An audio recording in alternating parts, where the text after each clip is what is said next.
Hello, this is the LEGO Ninjago Oni Titan set. It's based on the giant colossus, or colossi, that Garmadon raised towards the end of the Sons of Garmadon season of Ninjago, and that continues to be relevant in Season 9, the Hunted series. This is technically a Hunted set, and the creation, I was going to say mech, but it's more of a golem sort of thing, is 10 inches tall, which is just a little bit shorter than the tippy top of the dorsal fin on the Garma Mecha Man build, so very similar to that, though this one's a little bit cheaper.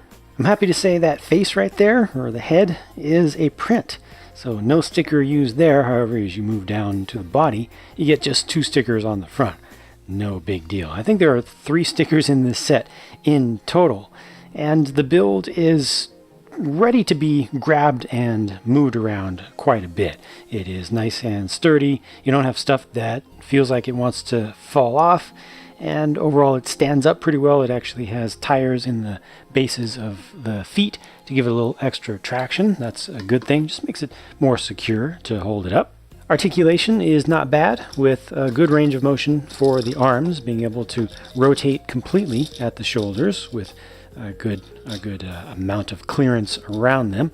You can bring those all the way out. So you just have the ratcheted joints there. Similarly, with the elbow, they use the ratcheted joints there, so you can rotate this all around, and you can get full flex and full extension, and even overextension on it. So can't complain about the arms too much. There's no waist articulation on this one, and for legs they use the same joints again, so they're ratcheted, so you can go forward and back. No knees as usual, for the sake of simplicity of build for younger kids and also stability, but you can get this into somewhat of a walking pose, kind of, by using the little bit of articulation you have with the ball joints in the ankles, but there is definitely a limitation to that. You do need to kind of get it into a somewhat balanced pose there, and it's not that convincing, you know. They really needed to have a little bit more range, I think, for the ankles to get more of a proper walking pose. It's better than some mechs have been from LEGO, but I feel like it needs to be just a little bit better, maybe 10-15% better, and I'd be a lot more happy with it. You saw that the hands have 5 fingers, which is unusual, and these are able to hinge in pretty well, and the thumb is very well articulated thanks to a well-placed ball joint there. They've got these disc shooters built into the wrists or the backs of the hands. Just have a remote operation here, and that just fires out the most basic of discs with hole in it, so no print on that or anything. But they also have the ability to hold on to one of these swords that are sheathed over here, and that's a pretty simple build. That's a dark bluish gray piece right there, so not using the metallic color they've used before. That's going to be useful for custom builders. It's just going to slide into a little slot there, you know, just the basic secure system that they've done a number of times. It's very easy to get this to actually hold on to it, and you put the thumb around it, so that's a pretty good look. And depending upon how you orient each blade relative to its hilt, you can get it to look like it's either going to chop across you this way, like this one is right now, or to slice forward, you know, having it lined up more with the body like this. So those work out well, and I think these scale well also.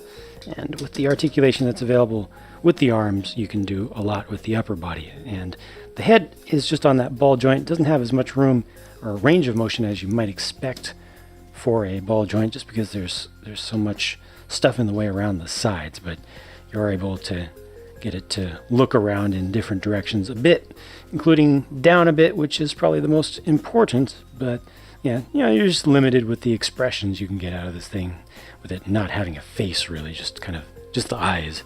And then around the back, this doesn't look too bad.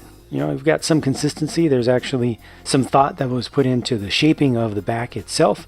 Colors are not all over the place. You see a little bit of yellow through there, a little bit of white through there, but it's relatively subtle, and it's in shadow. Almost looks like it could be just gray and more olive green. Get a little bit of mix between the anti-studs and the smooth surfaces, but I think that I don't really have much to complain about back here at all. It is a little bit flat, but at least it doesn't have a whole bunch of different colors, and it doesn't look totally unfinished like a lot of builds have in the past. Set comes with a Garmadon, and his weapons are completely out of control. Fortunately, you actually can get him to stand up even on a non-studded surface. You just need to get him to lean back a little bit. He has the 2 katanas and the 2, I guess, extra long naginatas, or something like that. Let's get in a little bit closer on the figure though. So just the standard fare with a basic print on the back of the torso, and a much more interesting one on the front for the upper torso or upper body part. And down below you have the ribs that show under there. Got a little bit of print going into the legs as well, and you can see his face just clearly. Lloyd is showing some signs of wear, as is appropriate for this point in the story, and he has his banner that he's wearing on the back, which is a nice build. And again, this figure is able to stand up just like Garmadon was. You just need to get him to lean forward a little bit. If you put him on a studded base, then he can stand up straight, but otherwise that is quite a bit of weight to hold back there, even though that is a fairly efficient small build. There's the rest of that torso print on the back. It's a little bit muddled. The colors don't pop very much and the detail doesn't pop very much, but it is there, and you get the 2 faces, of course. And then here we have Nia with her dual scythe or twin scythe weapon there, and not so quiet anymore Harumi with her twin red katanas, and those are just the standard design that we've had around for a little while. They actually changed that design, I don't know, some years ago. It's like the second version of a katana build or katana mold that they've done, not the newer one that is buildable with the hilt that you put on yourself. And each of these gets 2 faces and pretty good prints on the backs of those torsos. This is what I call a perfectly fine set. Not great, but definitely not bad. I think the build of the not a mech giant thing there is again just fine. I definitely personally would have preferred more leg articulation, and I think that a little bit more ability to move the legs forward and back would have been good, even for kids at the lower end of the target market. And I think a lot of kids that are into Ninjago are younger than that, but certainly the smallest market is the folks towards the upper end of that and beyond. I'm definitely not one of the folks to just dump buckets and buckets and buckets and buckets of hate on Lego every time they do a mech or mech-like thing without knees. I don't think that knees are needed, and I absolutely understand the reasoning behind their use of no knees in many cases, as long as they're able to get a decent amount of range of motion for basic posing for play and display alike. I think that's just fine. Knees would be great if they could put them in, have them be durable and easy still to build for younger kids. This one needs something more, just a little bit more, and it would have been a lot better.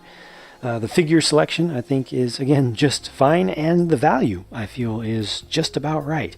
So really no serious complaints, but no major rah-rah cheers from me. And by the way, if you see this thing in stores and you look at the box and you're like, whoa, that's actually a really big thing for the price you pay. Well, it's not quite as big as what they show on the box, but it's pretty close. They don't say that it's actual size, but it's a very tall box. So just, again, if you see it in person, now you know what you'll actually get relative to what you see on the box. Thank you for watching. Hope this was a useful video for you. I'll talk to you again soon.